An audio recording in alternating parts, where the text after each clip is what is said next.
निर्गमन अध्याय 25। निर्गमन अध्याय 25। यहोवा ने मूसा से कहा, इस्राएलियों से यह कहना कि मेरे लिए भेंट लाए। जितने अपनी इच्छा से देना चाहे उन्हीं सबों से मेरी भेंट लेना। और जिन वस्तुओं की भेंट उनसे लेनी है वे ये है, अर्थात सोना, चांदी, पीतल, नीले, बैंजनी और लाल रंग का कपड़ा, सूक्ष्म सनी का कपड़ा, बकरी का बाल, लाल रंग से रंगी हुई मेंढों की खालें, सुइयों की खालें, बबूल की लकड़ी, उजियाले के लिए तेल, अभिषेक के तेल के लिए और सुगंधित धूप के लिए सुगंध द्रव्य, एपोद और चपरास के लिए सुलेमानी पत्थर और जड़ने के लिए मणि। और वे मेरे लिए एक पवित्र स्थान बनाए कि मैं उनके बीच निवास करूं। जो कुछ मैं तुझे दिखाता हूं, अर्थात निवास स्थान और उसके सब सामान का नमूना, उसी के अनुसार तुम लोग उसे बनाना। बबूल की लकड़ी का एक संदूक बनाया जाए। उसकी लंबाई 2.5 हाथ और चौड़ाई और ऊंचाई 1.5 हाथ की हो, और उसको चोखे सोने के भीतर और बाहर मढ़वाना, और संदूक के ऊपर चारों ओर सोने की बाड़ बनवाना, और सोने के 4 कड़े ढलवाकर उसके चारों पायों पर एक अलंग 2 कड़े और दूसरी अलंग भी 2 कड़े लगवाना। फिर बबूल की लकड़ी के डंडे बनवाना और उन्हें भी सोने से मढ़वाना, और डंडों को संदूक की दोनों अलंगों के कड़ों में डालना, जिससे उनके बल संदूक उठाया जाए। वे डंडे संदूक के कड़ों में लगे रहे और उससे अलग न किए जाए। और जो साक्षी पत्र मैं तुझे दूंगा उसे उसी संदूक में रखना। फिर चोखे सोने का एक प्रायश्चित का ढकना बनवाना। उसकी लंबाई 2.5 हाथ और चौड़ाई 1.5 हाथ की हो, और सोना ढालकर 2 करूब बनवाकर प्रायश्चित के ढकने के दोनों सिरों पर लगवाना।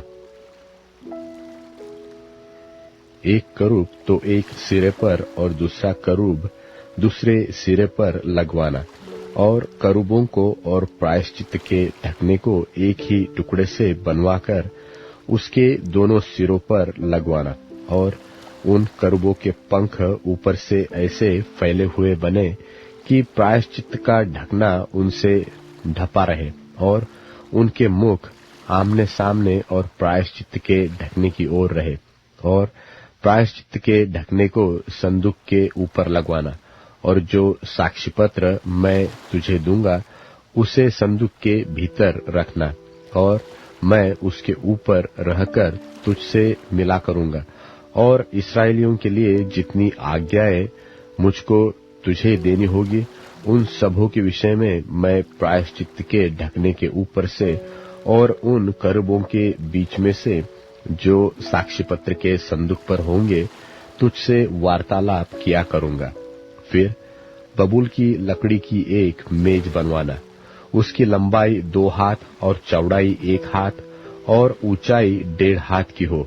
उसे चोखे सोने से मढ़वाना, और उसके चारों ओर सोने की एक बाड़ बनवाना, और उसके चारों ओर 4 अंगुल चौड़ी एक पटरी बनवाना, और इस पटरी के चारों ओर सोने की एक बाड़ बनवाना, और सोने के 4 कड़े बनवाकर मेज के उन चारों कोनों में लगवाना जो उसके चारों पायों में होंगे।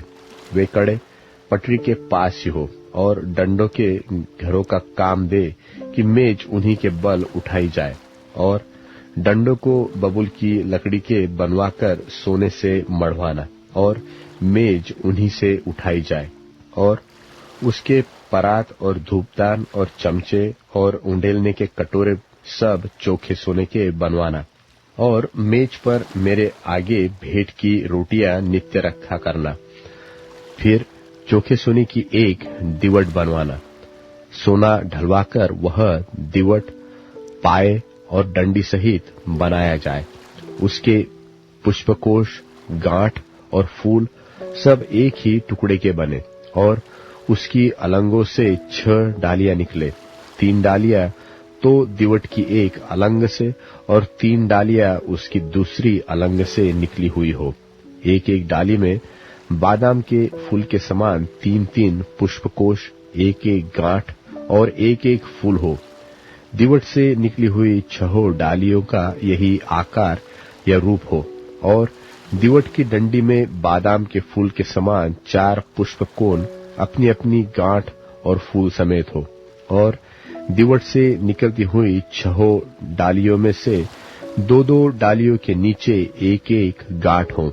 वे दिवट समेत एक ही टुकड़े के बने हुए हो। उनकी गांठें और डालियां सब दिवट समेत एक ही टुकड़े की हो।